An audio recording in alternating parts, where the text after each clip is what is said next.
तो देखो, अगर तुम भी एक मार्वल फैन हो तो तुमने भी कभी तो सोचा ही होगा कि मार्वल की सबसे खराब से लेकर सबसे बढ़िया मूवीज कौन सी हैं। एंड आज हम यही करने वाले हैं, मतलब एमसीयू की 2008 से लेकर अब तक की वर्स्ट टू बेस्ट मूवीज को रैंक करने वाले हैं। लेकिन वीडियो को स्टार्ट करने से पहले मैं कुछ पॉइंट्स को क्लियर कर देता हूँ। पहला तो ये कि मैं मूवीज को उनके रेटिंग्स के हिसाब से रैंक करूंगा, उसमें भी IMDb की रेटिंग्स को कंसीडर करते हुए, क्योंकि रॉटेन टोमेटोज की रेटिंग उनके नाम की तरह सड़ी हुई है। क्योंकि इन्होंने इन्फिनिटी वॉर को तो 85% की रेटिंग दी है, पर एंटमैन एंड द वॉस्प को 87% की रेटिंग दे दी है। दूसरा क्या है कि मैं सिर्फ मेन मार्वल मूवीज को ही रैंक करूंगा, मतलब इस लिस्ट में Toby Maguire and Andrew Garfield की सोलो स्पाइडरमैन मूवीज, एक्समैन की मूवीज और पुराने वाले फैंटास्टिक फोर की मूवीज नहीं होंगी। तो चलो अब इन दोनों बातों को ध्यान में रखते हुए और बिना ज्यादा टाइम वेस्ट किए शुरू करते हैं। अरे रुको, मैं तुम्हें एक बात बताना भूल गया, एंड वो ये है कि तुम वीडियो को जरा लाइक कर दो, एंड वीडियो देखने के बाद अपना फीडबैक भी कमेंट में जरूर बताना कि तुम्हें वीडियो में क्या अच्छा लगा और क्या बुरा लगा, ताकि मैं इंप्रूव कर सकूं। Number 33, the Marvels. तो चलो मूवी के बारे में बताने से पहले मैं इसकी तुम्हें IMDb रेटिंग्स बता देता हूँ, एंड मैं जितनी भी रेटिंग्स बताऊंगा वो आउट ऑफ 10 होंगी। एंड द मार्वल्स की रेटिंग है 5.5 की, जो इसकी इसे मार्वल की लोएस्ट रेटेड मूवी बनाती है। इसकी स्टोरी में हमें दिखाया जाता है कि मेन विलन अपने रिवेंज के लिए एक पूरे प्लेनेट को ही खत्म करने वाली होती है, पर मिस मार्वल, कैप्टन मार्वल और मोनिका रेनबो मिलकर इसे रोक लेते हैं। इस मूवी का स्क्रीन प्ले तो वाहियात था ही, साथ ही में विलन में भी ज्यादा दम नहीं था। पूरे मूवी में बस एक ही इंटरेस्टिंग सीन था, एंड वो था इसका पोस्ट क्रेडिट सीन, जिसमें दिखाया जाता है कि मोनिका अपने यूनिवर्स को बचाने में कैसे यूनिवर्स में पहुंच जाती है, जहाँ पर एक्समैन का द बीस्ट प्रेजेंट था एंड मोनिका की माँ भी जिंदा थी उस यूनिवर्स में।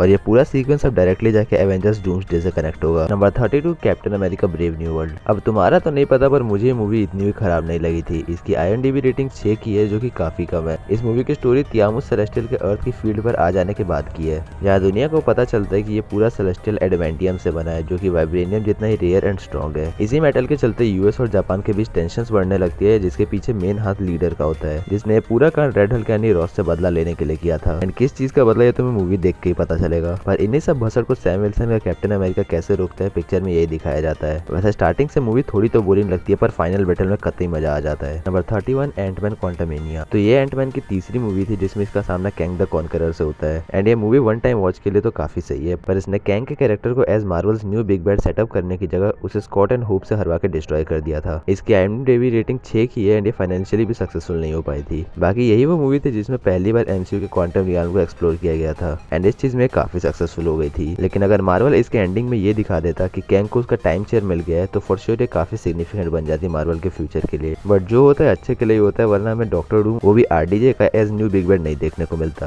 Number 30, Thor love and bladder. And हाँ, मैंने टाइटल गलत नहीं पढ़ा है, बल्कि थॉर के कैरेक्टर पर टाइका चैतन्य ने जो हगा है, उतना तो रैग्नारॉक में इतने सुधारा भी नहीं होगा। मतलब थॉर को पता है कि गॉर नाम का गॉड स्लेयर नेक्रोसॉर्ड को लेकर गॉड्स को कुत्ते की तरह मार रहा है, पर इस बात को लेकर उसमें थोड़ी सी भी सीरियसनेस दिखती ही नहीं है। बाकी मूवी की रेटिंग 6.2 की है, एंड और भी ज्यादा गिरती अगर क्रिश्चियन बेल ने गॉर को इतना एक्यूरेटली प्ले नहीं किया होता। अब देखो, मूवी भले ही खराब थी, पर इसने MCU में पहली बार इटर्निटी एंड ज़्यूस, हरक्यूलिस जैसे ओलंपियन गॉड्स को इंट्रोड्यूस करवाया था। एंड ज़्यूस से याद आया कि मार्वल ने ओडिन के लेवल के बंदे को क्या छमिया बना दिया है, वही एवरेज मार्वल वाले काम। Number 29, Eternals. अब इसकी भी रेटिंग 6.2 की ही है, पर ये मूवी मुझे लव एंड थंडर से वे मोर ज्यादा अच्छी लगी थी। और पूरे मूवी में मुझे सिर्फ एक ही नेगेटिव पॉइंट लगा था, और वो था एक स्ट्रॉन्ग विलन की कमी। इसके अलावा बाकी सारी चीजें काफी सही थी, स्पेशली सेलेस्टियल्स का इंट्रोडक्शन वाला सीन एंड एडिशम के सारे सीन। मूवी हमें कुल मिला के 11 नए कैरेक्टर से इंट्रोड्यूस करवाती है, जिन्हें अपनी पावर्स सेलेस्टियल्स के कॉस्मिक एनर्जी से मिली है। एंड इसमें इकारिस, सर्सी और मकारी की पावर्स को सबसे अच्छी तरह से पोर्ट्रे किया गया है। देन ये मूवी ही थेनोस के मोटिव को एक अलग नजरिए से देखती है, जैसे कि हो सकता है कि थेनोस को ये पूरे एमरजेंस वाले कॉन्सेप्ट के बारे में पता हो,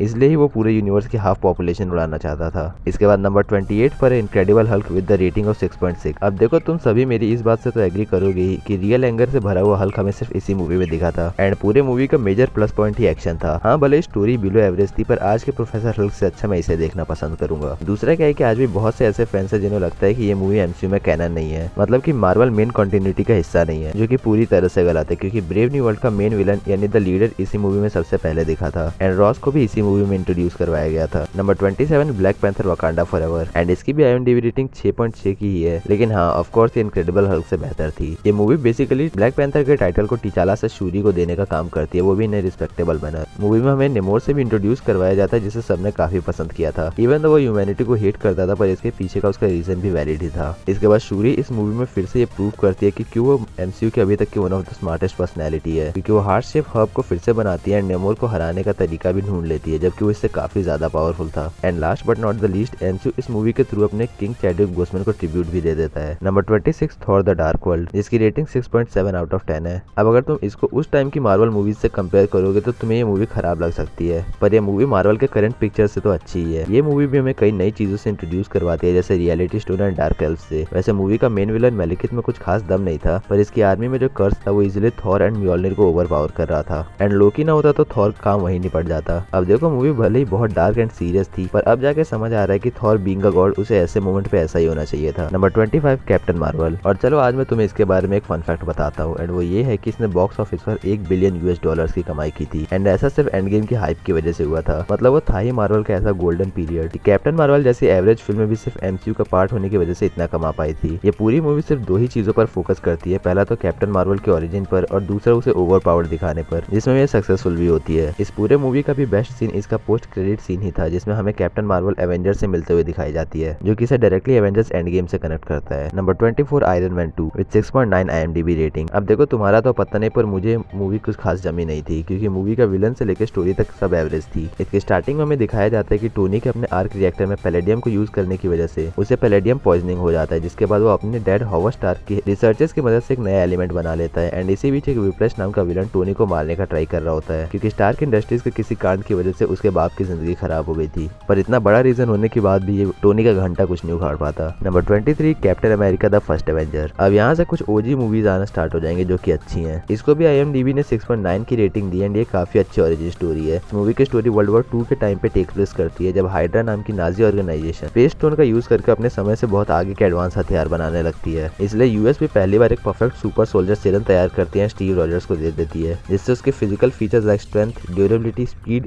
एजिलिटी सब पीक ह्यूमन के लेवल पर चली जाती हैं। मूवी का विलन रेड स्कल भी एट सम टाइम्स पावरफुल तो फील होता है, पर कभी भी कैप्टन के लेवल जितना नहीं। Number 22, doctor strange multiverse of madness, another Marvel movie with huge potential. मतलब इसके थ्रू मार्वल अपने मल्टीवर्स को इजीली बहुत ज्यादा एक्सप्लोर कर सकता था, पर उसकी जगह पे हमें सिर्फ मल्टीवर्स का 2 मिनट का सीक्वेंस मिला। एंड ये मूवी डॉक्टर स्ट्रेंज से ज्यादा तो वांडा की फील हो रही थी कि पूरी मूवी में उसने क्या ही भयंकर भौकाल मचा रखा था अपना। सबसे पहले तो डॉक्टर स्ट्रेंज के साथ साथ इसने सारे सॉर्सरर्स को हराया था। एंड देन जब इसका सामना इल्यूमिनाटी से हुआ था, जिसमें ब्लैक बोल्ट जैसा ओपी बंदा और मिस्टर फंटास्टिक जैसा जीनियस बंदा था, तब इसने सिंगल हैंडली सबको हरा दिया था। वो तो एमसीयू ने इसे लास्ट में रिडेम्पशन आर्क दे दिया था, वरना अगर तुम इसका विलन आर्क कंटिन्यू रहते हुए देखते तो तुम्हें भी समझ आता कि ये पूरे मल्टीवर्स में क्या ही कोहराम मचा देती। वैसे इस मूवी की भी IMDb रेटिंग 6.9 की ही है। Number 21, Thor. अब इसकी IMDb रेटिंग 7 की है, जो कि सरप्राइजिंगली डॉक्टर स्ट्रेंज से भी ज्यादा है। गलत मत सोचना, पिक्चर अच्छी थी, पर मल्टीवर्स ऑफ मैडनेस से कम अच्छी थी। ये movie mainly ash gourd and earth पे टेक प्लेस करती है, पर यहाँ फर्स्ट जायंट्स का भी एक की रोल था। एंड लोकी भी अपना हरामीपना यहीं से दिखाना स्टार्ट करता है। ऑल्सो यहाँ हमें ये भी दिखता है कि एसगार्ड कितना पावरफुल था, एंड इसका छोटा सा ग्लिम्स भी मिलता है जब हमें ओडिन के वॉल्ट में casket of ancient winters and destroyer जैसे वेपन्स दिखते हैं। दूसरा क्या है कि यहाँ पर थॉर का जो अनवर्दी होकर वापस वर्दी बनने वाली चीज है, वो इंस्पायर्ड तो कॉमिक्स से, पर उसका प्रेजेंटेशन पूरा डिफरेंट था। Number 20, Ant-Man and the Wasp, another movie जिसकी रेटिंग 7 की है, एंड जो Infinity War and endgame के बीच में आई थी। अब वैसे तो मूवी में बहुत कमियां थी, पर मेन नेगेटिव पॉइंट इसके विलन थी, यानी घोस्ट, जो कि अपने खुद के चोचलों में इतना व्यस्त थी कि कभी ज्यादा पावरफुल विलन फील ही नहीं हुई। मूवी की मेन स्टोरी क्वांटम रियल्म के आजू बाजू घूमते रहती है, जिसमें हैंक पिम की वाइफ जेनेट फंस गई थी, and Scott and Hank Pym उसे ही निकालने का ट्राई कर रहे थे, जिसमें वो आगे जाके सक्सेसफुल भी हो जाते हैं। पर फिर हैंक के अंदर क्वांटम रियल्म को एक्सप्लोर करने का कीड़ा जागता है, इसलिए वो एंटमैन को वापस अंदर भेजता है रियल्म के, इसके अंदर वो फिर फंस ही जाता है, क्योंकि उसको बाहर निकालने के लिए जो मशीन ऑपरेट करने वाली थी उसे एक्टिव करने के लिए वहाँ पे हैंक एंड होप थे ही नहीं, क्योंकि वो थेनोस के स्नैप का शिकार हो गए थे। इसलिए ये भी डायरेक्टली आगे जाके एंड गेम से कनेक्ट होती है। Number 19, iron man 3 with 7.1 rating. अब मुझे ऐसा कई सारे लोग मिले जो कहते हैं कि इस मूवी में कुछ खास नहीं था, पर पर्सनली ये मूवी अब तक की फेवरेट आयरन मैन मूवी है, क्योंकि इस पिक्चर में वो सब कुछ था जो कि मैं एक आयरन मैन मूवी से एक्सपेक्ट करता हूँ, जैसे कि ढेर सारे आर्मर्स, बढ़िया वाली स्टोरी एंड ह्यूमर, एक स्ट्रॉन्ग विलन और बेहतरीन कैरेक्टर डेवलपमेंट। पूरे मूवी में वैसे तो एक से बढ़कर एक सीन्स भरे हुए थे, पर इनमें बेस्ट था मूवी का फाइनल बैटल, जहाँ टोनी के दर्जनों सूट ऑटो पायलट में एक्सट्रीमिस्ट सोल्जर्स को ठिकाने लगा रहे थे।